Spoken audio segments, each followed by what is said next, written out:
ఇక్కడ జెడ్పీటీసీ ఎన్నికలు వచ్చినాయి. వస్తే అసలు ఎలక్షనే ఎందుకు, ఒక సంవత్సరమే ఉంది కదా, 9 నెలలే ఉంది కదా అంటున్నారు పెద్ద పెద్ద నాయకులు. గత 10 సంవత్సరాల నుంచి ఇక్కడ ప్రజలను నడిపిన వాళ్ళు. మరి ఇక్కడ ప్రజాప్రతినిధి అక్కర్లేదా అని నేను అడుగుతా ఉంటాను. మనకు మన సమస్యలు తీర్చడానికి ప్రజాప్రతినిధి కావాలా? అది 6 నెలలు ఉందా, 10 నెలలు ఉందా, సంవత్సరం ఉందా అనేది అనవసరం. ఈ దినం కూటమి ప్రభుత్వం అధికారంలోకి వచ్చింది. ప్రజలు ప్రశాంతంగా బతుకుతా ఉంటారు. ఆ దినం మొన్న వచ్చిన ఎలక్షన్ లో కడపలో నేను పోటీ చేసినప్పుడు ఈమె ఎవరు యాడ్ నుంచి వచ్చింది, ఈమెకేం తెలుసు, హైదరాబాద్ నుంచి వచ్చింది అంటూ మాట్లాడిన వాళ్ళు కొంతమంది అయితే, కొంతమంది అక్కడ రిస్క్ చేస్తున్నావు అక్క, ఈడెందుకు పోటీ చేస్తున్నావు అన్నోళ్ళు ఇంకొంతమంది. కానీ మన నాయకుడు నారా చంద్రబాబు నాయుడు గారు, అలాగనే కడప జిల్లా అధ్యక్షులు శ్రీనివాస్ రెడ్డి గారు నిర్ణయం చేసుకుని నన్ను దింపినారు. ఇలాంటి మాటలు వింటూనే ఎలక్షన్ లో క్యాంపెయినింగ్ అంతా చేసినాం. నన్ను మాట్లాడిన వాళ్ళు ఇది చాలా కష్టమైన సీట్ అనుకున్న వాళ్ళందరికీ సమాధానం చెప్తూ కడపలోని ప్రజలు తెలుగుదేశం పార్టీని, అది ఒక మహిళని గెలిపించినారు. దాని ప్రతిఫలమే ఈ రోజు కడపలో అనేక మార్పులు జరుగుతా ఉన్నాయి. ఆ మార్పుల్లో భాగంగా ప్రతి ఒక్క గురువారం ప్రజావేదిక నడిపిస్తే 1000 మందికి తక్కువ కాకుండా మన ప్రజలు వచ్చి వాళ్ళ సమస్యలు చెప్పుకునే పరిస్థితి ఈ రోజు కడపలో నడుస్తోంది. ఎప్పుడు ఎక్కడ గత 20 సంవత్సరాల్లో జరగని విధంగా ఈ రోజు ఇక్కడ కూడా అలాంటి మార్పు రావాల్సిన అవసరం ఎంతగానో ఉంది. ఇంతగానే రవణ చెప్తున్నారు, మీరు మీ సమస్యలు ఎత్తుకొని పోయే పరిస్థితి ఉందా?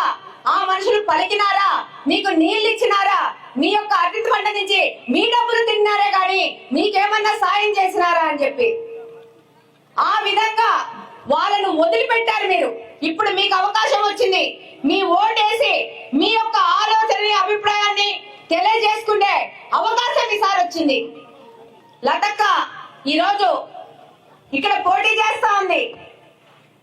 ఈ యొక్క పరిస్థితులను మార్చాలనే ఉద్దేశంలో పోటీ చేస్తా ఉంది. ఇందాక వాసన్న చెప్తా ఉన్నారు, మద్యం కుంభకోణంలో కట్టలు కట్టలు లెక్కేస్తున్నారు, టీవీలలో వస్తున్నాయి, నాయకులు చెప్తున్నారు అక్కడ 2000 రూపాయల నోట్లు ఉన్నాయి, అవి మొన్న ఎట్లా పంచుతామని చెప్పి. అరే పిచ్చోళ్ళారా, అది మీరు 19 నుంచి నొక్కిన డబ్బురా, అది దాని వీడియోలు అక్కడ దొరికినాయని చెప్తున్నాం. ఈరోజు ఇక్కడ ఎలక్షన్ పెట్టంగానే ఎలక్షన్ స్పోర్టివ్తో, పోటీతత్వంతో ప్రచారం చేసుకోకుండా ఒక స్క్రిప్ట్ చెప్తున్నారు, సినిమా ఎట్లా తీస్తారని చెప్పి.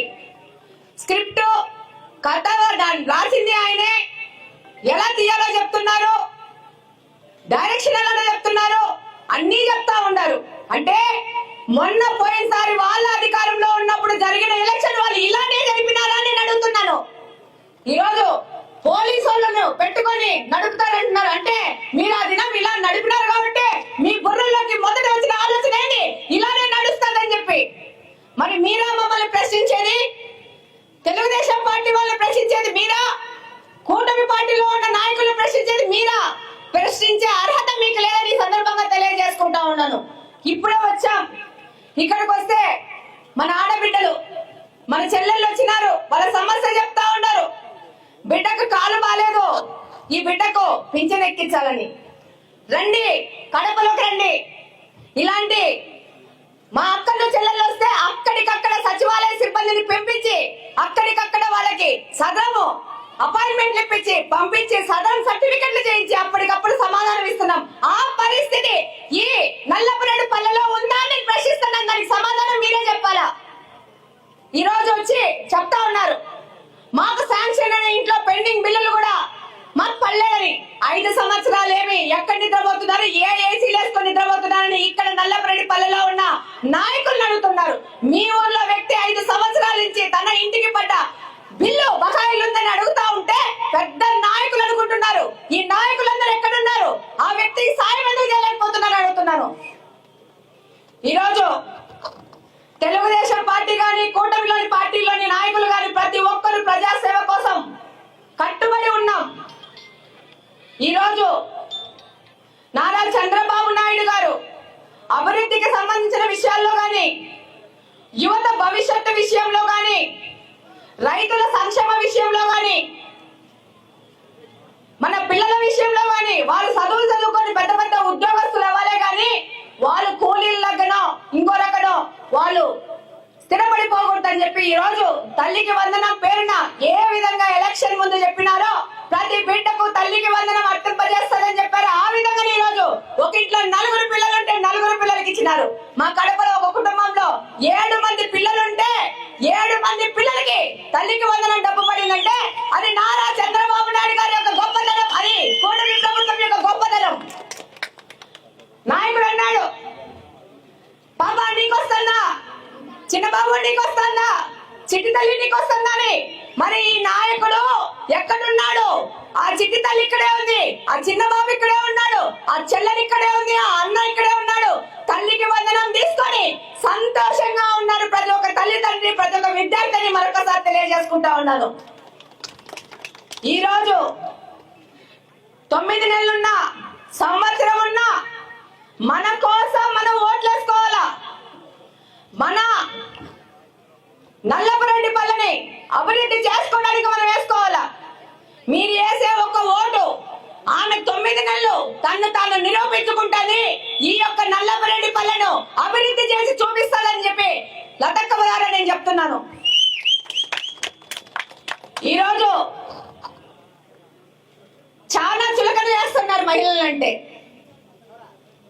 కానీ చులక మాట్లాడే ప్రతి మగోడు వెనక కూడా వాళ్ళ అమ్మ ఉంటది, వాళ్ళకొక భార్య ఉంటది, వాళ్ళకొక కూతురు ఉంటది. అది అర్థం చేసుకోవాలా. మహిళలను అగౌరవపరచడము వీళ్ళ సాంప్రదాయంలో బెడ్లో ఉంది. ఈరోజు ఇలాంటి పరిస్థితుల్లో మహిళలు ధైర్యంగా ముందుకొచ్చి ప్రజాసేవలో కూడా మా వంతు భాగం మేము పంచుకుంటాము, మేము సేవ చేస్తామని చెప్పి ముందుకు వస్తున్నారంటే ఇది మీరు గమనించాల్సిన విషయం. ఒక మహిళ అర్థం చేసుకున్నట్టుగా సమస్యలు ఎవరు అర్థం చేసుకోలేరు. నేనే నా దగ్గరకు వచ్చిన ప్రజల యొక్క సమస్యలు చెప్పినప్పుడు తొందరగా వాటి మీద సెన్సిటివ్ గా ఫీల్ అవుతుంటాను. వాళ్ళ సమస్యలు ఎట్ట తిరిగి సాల్వ్ చేయాలనుకుంటున్నాం. అది మహిళలలో ఉన్న సున్నిత తత్వము, స్వభావము.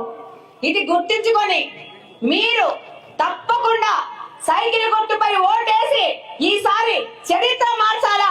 ఒకసారి కడపలో చరిత్ర మార్చినారు మా వాళ్ళందరూ, ఇప్పుడు నల్లపురెడ్డి పల్లెలో కూడా మీ ఓటు ద్వారా చరిత్ర మారుస్తారని కోరుకుంటూ మరొకసారి లతాక్కని గెలిపించి సైకిల్ గుర్తు మీద ఓటేసి మన యొక్క జీవితం మీద హక్కులు మనం తీసుకుందాము.